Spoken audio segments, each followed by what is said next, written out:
In the shadows of Egypt's monumental temples, an unspoken truth was concealed. We speak of the age of pharaohs, of divine kings and sprawling empires, yet history often overlooks the silent sacrifice upon which this grandeur was built. This is the story of the Hemets and the so-called wives of the god, women whose lives were surrendered to the institutional power of the priesthood. What if the greatest religious devotion was indistinguishable from institutional cruelty? The historical record, etched not in monumental stone but in the mundane archives of papyri, reveals a system that redefined servitude. It was a life of confinement, control, and systematic exploitation, hidden behind walls painted with scenes of divine perfection. Imagine a child named Nefertari, barely 9 years old, standing in the massive courtyard of the temple of Amun at Karnak. She was delivered not as a volunteer but as a payment, her father unable to repay a debt of grain and silver owed to the temple's vast treasury. To settle the account, he surrendered his daughter. Her head was shaved clean, a cold bronze razor scraping away the long black braids she once proudly wore. This ritual, presented as an act of purification, was the first step in stripping her identity. Nefertari was told she was receiving a great honor, that she belonged to the god Amun now, and Amun tolerated no weakness. That moment marked the beginning of an existence she could never escape. She would never leave the temple again, never marry, never own property, and never determine her own future. Nefertari was not alone. She was one of thousands who lived and died within these sacred walls, dressed in purity but trapped in permanent servitude. The modern view of an Egyptian priestess, an elegant woman in fine linen, performing graceful rites, is a careful construction of ancient propaganda. The reality was harsher. These women, known by titles like Hemet, servant of the god, or Shemayat, singer, were strictly bound to temple service, stripped of all personal autonomy by the hierarchy. The term purity in this context did not primarily mean sexual innocence. It meant ritual purity, a state imposed and defined solely by the priests. It meant being untouched by the profane world, but this purity was enforced through absolute control over their bodies, their movements, and their relationships. Crucially, most of these women never chose this path. Many were dedicated to the temples as children, long before they could comprehend the permanence of the surrender. Families might offer daughters for divine favor, or more often simply to lessen the burden of feeding additional mouths during hard times. The temples were not just centers of worship. They were immense economic entities acting as banks, landowners, and tax collectors. When farmers and families could not pay their debts, they frequently paid with their children. This was, in essence, state-sanctioned human trafficking disguised as religious devotion. Even more harrowing were those taken as tribute. Egyptian armies routinely collected captives from neighboring regions like Nubia and the Levant. Young girls and women taken in these campaigns were delivered directly to the temples, absorbed into a system of holy servitude from which any hope of escape was impossible. One such case was Mutemuia, an 8-year-old girl seized from her Nubian village. She was tied with ropes and forced to march hundreds of kilometers north to Thebes. Arriving unable to speak the Egyptian tongue, she learned quickly how to cry in silence after a guard struck her for her visible grief. Mutemuia was assigned to the temple of Mut, the goddess of motherhood. The bitter irony of serving a deity who symbolized nurturing, while being denied the right to motherhood herself, would define her tragic existence within the temple's walls. The process of turning a child into a temple possession was carefully calibrated to achieve complete psychological and emotional breakdown. Once accepted, the girl underwent a series of rituals designed to erase her past identity and mold her into a submissive servant. The first of these was the purification by water, where the child was washed in a sacred pool with natron. While presented as a holy cleansing, this ritual often served as a pretext for deeply invasive examinations by the attending priests, ensuring her ritual purity and testing her obedience. Nefertari recalled being brought to the stone pool, where where 3 priests and 2 older women waited. When she recoiled from the cold water and unwanted touch, a priest seized her arm and warned her, "The gods are watching. They are testing your obedience." This moment taught her the chilling truth. Her body no longer belonged to her. Following the shaving and cleansing came the renaming. Her birth name, the one that linked her to her family and identity, was taken away forever. She was given a new identity like beloved of Amun, or in Nefertari's case, Nefert-nebet, beautiful is the lady. This renaming was the symbolic death of the child's former self. She was commanded never to speak her true name again. She was no longer her father's daughter. She was a creation of the temple, a living offering belonging entirely to the authority of the institution. Then came the darkest ritual, the divine marriage ceremony. The girl was symbolically married to the god she was meant to serve, an event framed as the highest honor. She swore vows of eternal service before the statue of the deity. When Mutemuia, at age 10, underwent this ritual, she was led into the sanctuary. She repeated the vows ordered by the high priest. "My body is her temple, my life is her property. I will serve in purity and obedience forever." This holy union was, in reality, a legal and spiritual contract of ownership that bound her until her death. A woman married to a god was forbidden from marrying any man or having children recognized as legitimate outside the temple structure. This path was closed forever, yet the irony of the divine marriage lay in how the priests viewed themselves as the living representatives of the very gods they served.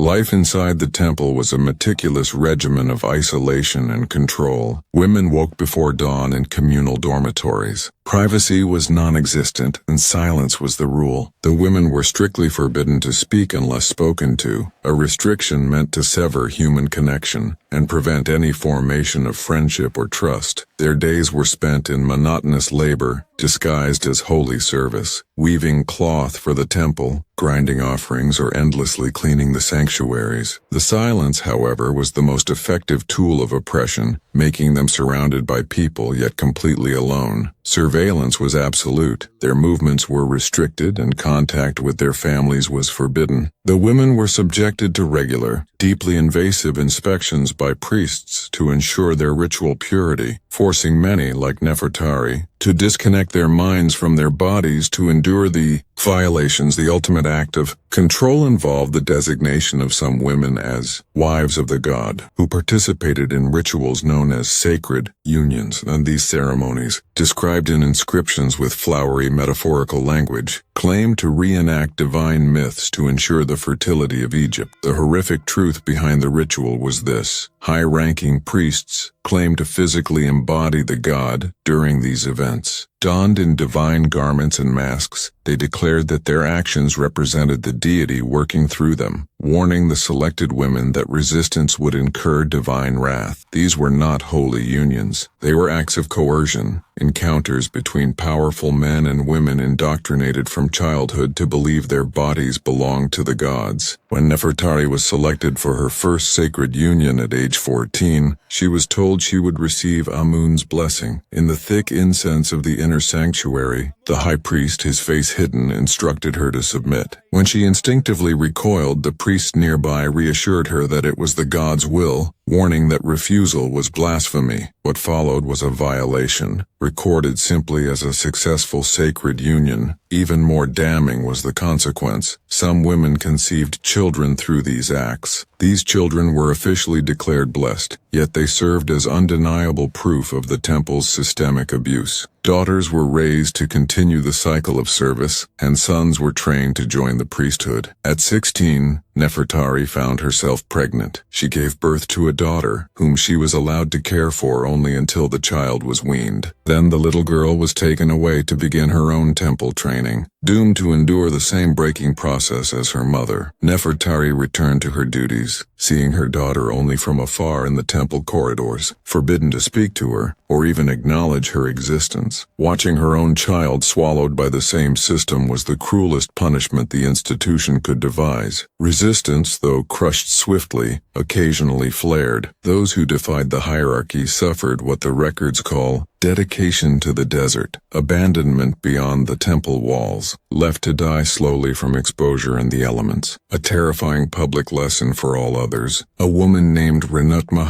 during a midday meal rose and shouted, "This is not holy. We are prisoners." She was instantly seized and taken outside. Every woman was forced to watch as Renutma was led into the desert and abandoned, a spectacle designed to terrify them into absolute submission. Yet defiance survived in silence, in brief glances, in silent exchanges during prayer, or in small acts of sabotage. Resistance persisted. Sometimes deliberate weaving errors in the temple cloth spelled faint, hidden words like, "I resist." Most of these temple women died within the confines of those walls, after a lifetime of enforced servitude. When they passed, they were buried in unmarked mass graves, their names and identities erased from memory, deemed merely property returned to the earth. When Nefertari died at 52, her body was placed in an anonymous pit. Her grown daughter, serving the institution she was born into, was forbidden to mourn. The order was simple: forget she ever existed and continue to serve, but some refused to disappear entirely. In hidden corners and dark chambers on fragments of stone, they etched short, defiant messages. Mutemuia, the Nubian girl, scratched her final words 2 days before her death, near the wall of a storage room. "I came from beyond the first waterfall. My mother's name was Manitori. I never forgot who I was before they took me. This life was not my choice. If you find this, know that I lived. Know that I remembered." Her message still whispers from the stone, a refusal to be silenced by the machinery of power. This is the truth the temples tried to bury, the story of thousands of women taken as children, exploited for decades and erased in death, all in the name of divine authority. Today, visitors marvel at the scale and beauty of these ancient monuments, admiring the soaring pillars and intricate carvings. They rarely realize the hidden suffering that unfolded behind those perfect facades. But now you know. When you look upon those ancient walls, you will see them differently. Behind the painted scenes of flawless gods and powerful kings were women like Nefertari and Mutemuia, real people who endured unimaginable cruelty and found ways to fight back, even if only through a final defiant scratch in the stone. Their struggle reminds us that history must always remember the oppressed, not just the architects of power.